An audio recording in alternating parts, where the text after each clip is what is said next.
Apologies first of all for the dress down day for International Day at Hartland International School. But it's so nice to be able to talk to you today about the course that our students have just embarked on, looking at financial literacy.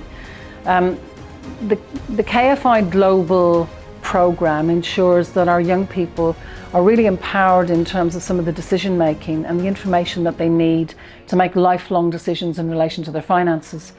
I come from a generation where we did everything out on a spreadsheet, and really where money was something that was scarce.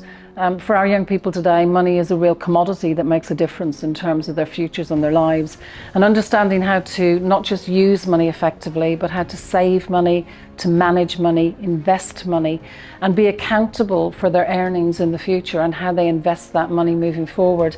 It's a skill that I wish we'd all had when we were younger.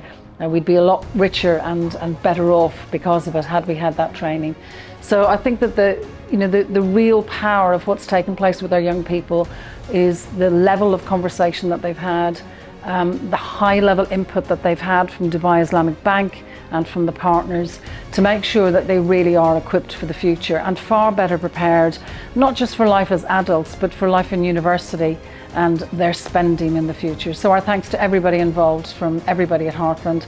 A fantastic programme, could not recommend it highly enough, and it's something that we look forward to engaging in the years to come.